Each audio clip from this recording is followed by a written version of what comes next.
Hello and welcome everybody. We got the patch notes for NAU November 27th, 2025. Let's get right into it.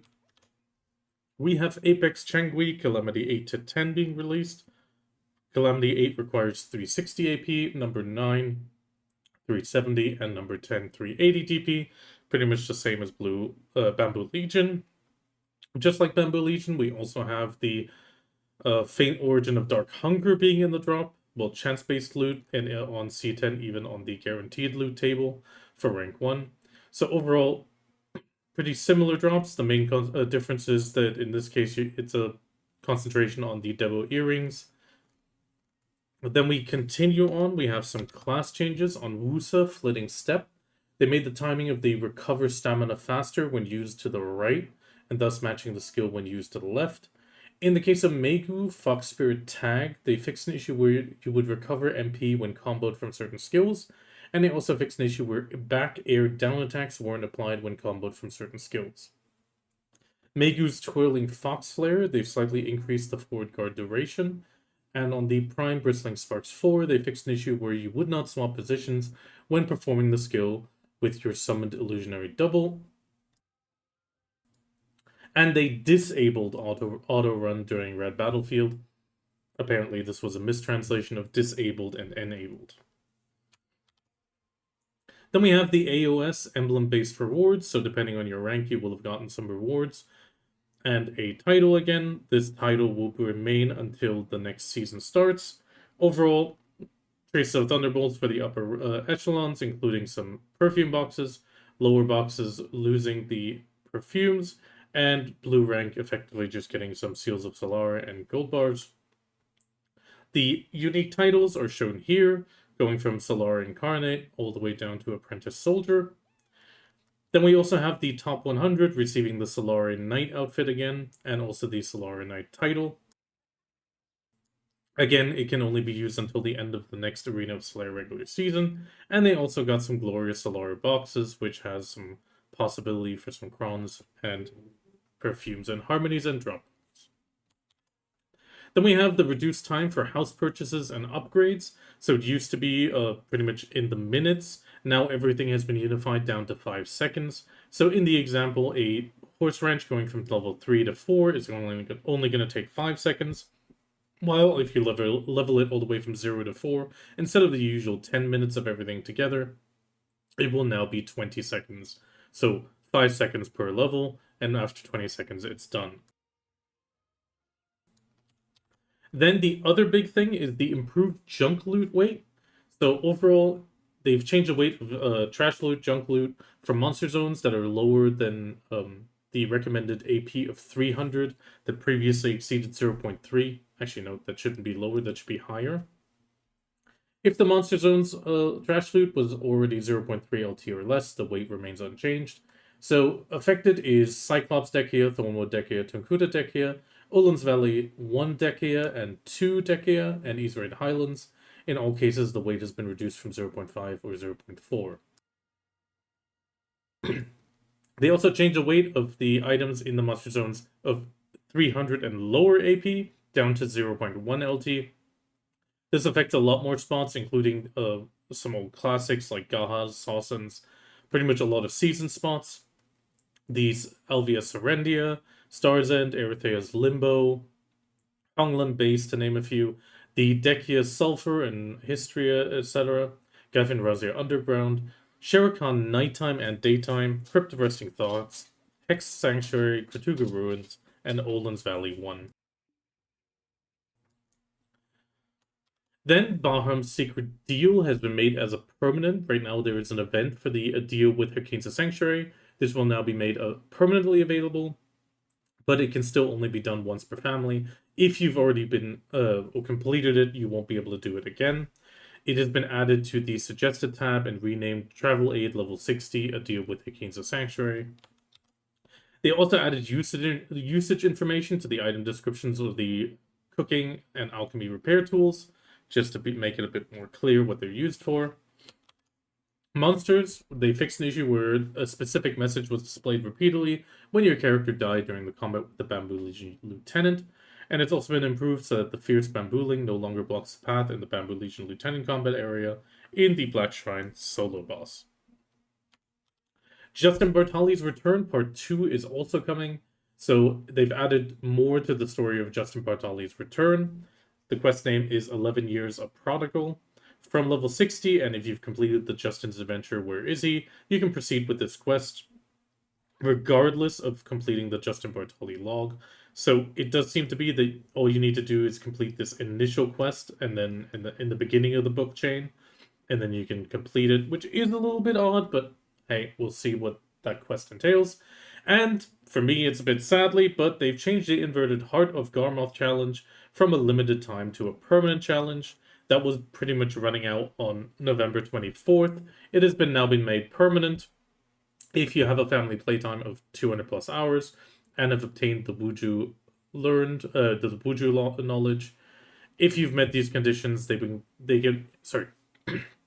can be claimed with a character of level 61 or above, and you get your Inverted Heart of Garmoth, which is, like I said, a bit sad. I was hoping it would recover, but with it remaining, I don't think the heart prices will recover. In the case of Blue Battlefield, or Node and Conquest Wars, we have a small change. They've increased the damage dealt by approximately 14.8% against the improved galleys. This is done for the Etheria Carrack, Panok, Etheria Galleon, and improved galleys themselves. And they reduce the character damage to ships by approximately 80%, so the Trina battle axes will be a lot less effective. In the case of the web, they've improved the preview when sharing Oasis of Knowledge post URLs to display both the title and the content. They also improved the account linking process to automatically link to a Pearl Abyss account after first logging in with OpenID. They also fixed an issue where entering an incorrect email verification code during OTP registration would redirect you to the email sending page. And they added the following updates to reflect the integration of Black Desert console accounts with the Pearl Abyss IDs. They added Xbox, PlayStation as OpenID login options. They also added related information to the account deletion, caution, and guidance pages. And they added the Black Desert console to the game selection list in My Page. This could mean that there might be a transfer on the horizon, but we're going to have to see if that is true. Black Desert Plus, they also fixed an issue where the notification deactivation was not being applied properly. And they fixed the issue where the transfer game data function could not be used when selecting Global Lab from the in-game escape menu. Fixes and changes are modified or changed. They fixed an awkward display of saying of the day in the guild window. So overall, a lot of truncated and text fixes again. Stuff that is a little bit more interesting is they fixed an issue where previous alliance contract details were shown when trying to re-establish an alliance immediately after disbanding it. They also fixed an issue preventing artifact replacement via the artifact preset in the all-in-one preset if a tank character was equipped with a copied artifact. They also restored the display enhancement success failure screens on the Black Spirit enhancement UI. They also restricted the use of Adana's rising tokens to only characters who have ascended to the throne of Adana when used in their respective regions. They also fixed an issue where the burn debuff was not applied on the Mythical Doom's Infernal Legion hits. They fixed an issue where the Bare Necessities costume was now giving the +1 matchlock if mounted, the +1 shot when mounted. Also, some fixes for the Season Quest Day 33 Red Battlefield could not be progressed in the previous Season Pass. Then we have some more general gamepad mode fixes. Zone changes could be made with the left trigger, right trigger while the Adana UI was open after interacting with the Throne of Adana. They also fixed, again, truncations and spectator issues. They also changed the all-in-one preset window to always appear at the center of the screen when opened. This is a small thing. They fixed an issue with a window in Calpheon's Southgate 2. First floor residence could not be opened as well. And they fixed some issues where destroying non-participant ships during Blue Battlefield was still counted as ship destroyed within Blue Battlefield. Fixed the issue where the abnormal Node War participation time was displayed if construction Node War ended without an opposing guild or alliance. They also fixed some issues where the Adana's Legacy and Veiled Archives would not progress smoothly. And they fixed an issue where the title Dinner Time was only obtained by landing the final hit on the boss. This wasn't meant to be on any kill. This has already been applied. I got the title today. And finally, they fixed an issue where abnormal monsters appeared in certain monster zones in the Camas Sylvia region. Going into the events, we have the Transcending All Limits. This is a small reminder of the Garmoth Heart. Overall, This is the continuation from the previous event. This is what the challenge looks like for picking up the Garmoth Heart. Going into the next event, we have the Guild Event Year-End Festivities running till December 7th. So pretty much from now until December 7th, the winner will be announced on December 11th.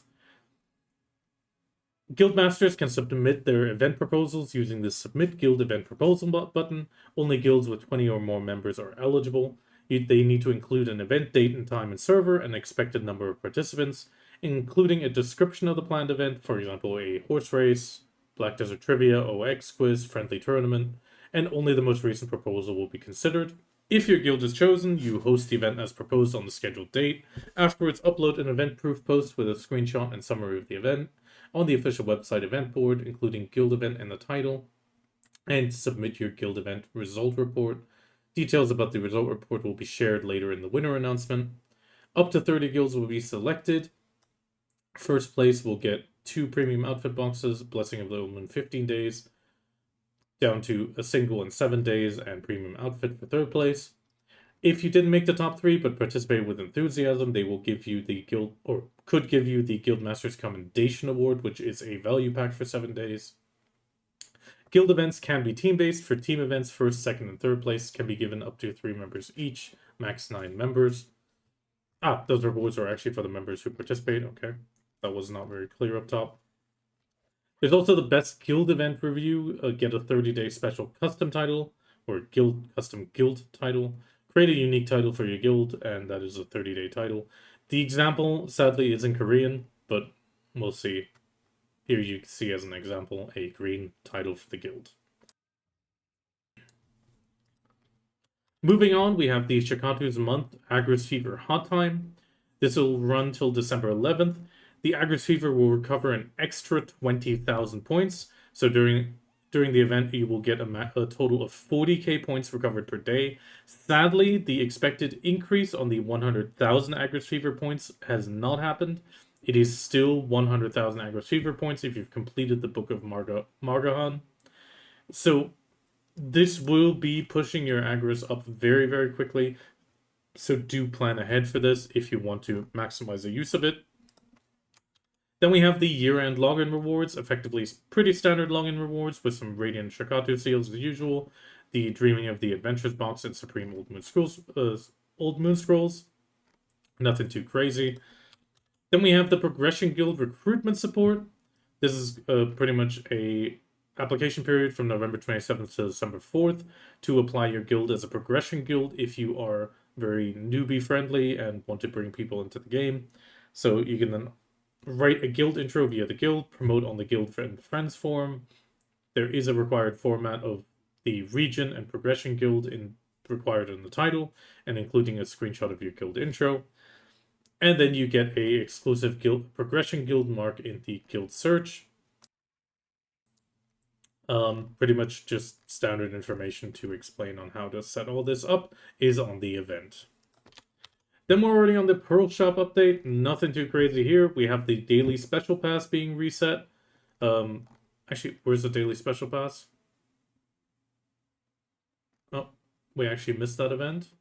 Quickly head to events. That one got lost. There we go. Okay, brief interlude for the Shakatu Daily pass. We effectively have a new daily pass starting with a Get Rich Shakatu emoji given for free, loot scrolls, splendid Shakatu Splendid boxes, Resplendent boxes, Dazzling boxes, and Choose Your Resplendent storage boxes. Obviously, if you buy the pass, you get a few more rewards, including a Crystal Restore coupon again, premium outfits, Advice of Alps 200 instead of a 150, and a 250 instead of the 200, and also a bigger gamble box. It's a standard special. I would say the free is always great. I mean, the free looks great. Free emote is always nice. A few gamble boxes. Hope you get lucky, but nothing too crazy. Going back to the Pearl Shop, we have obviously the daily special pass being added. Then we have the Pearl Boxes Abound. So we have a 30k A-coin box with a 40% discount coupon and extra loyalties. so it's not a 1+2+1. No, 1+1. There is a 10,000 A coin being given for a 10,000 pearls with another 6,000 and 5,200 loyalties. I think they have the wrong picture here. This is a maximum purchasable but once per family. So it's not quite a 1+1, but pretty close. Then we have some titled treasure chests, pretty much gamble boxes, returning, and the Black Mystery Bundle, again, gamble bags being provided with some hungers at different amount of pearls and different packs. Obviously with some discounts, but nothing. I'm not a big fan of the gamble boxes. Then we also have Black Friday 50% off Resplendent Adventure Support Pack. This can be interesting for a outfit set, Resplendent Storage Box, and Resplendent Journey Box. There's also a 50% off the Ultimate Premium Enhancement Box. Again, gamble. Choose your premium outfit box ×2. That is really good if you've been eyeing a premium outfit. This would be a good chance. Same thing for the classic outfit, another 50% off. Then we have choose your skill change coupon box ×5, also 50 off. And 50 off choose your horse gear set box down to 1,000 pearls. These can be good if you've been waiting out on something. And then finally we have the GM's Pick Black Desert Styles. This time for Deadeye, Kunoichi, Ninja, and Hashashin. Pretty much providing you the outfit set and also the merged palette. Additional details can be seen on the GM's Pick. Here we can see some examples of these outfits. And with that, we have the patch notes done, and I wish you the best of luck if you do gamble. If you don't gamble, I wish you the best of luck on the daily special pass, and I'll see you around.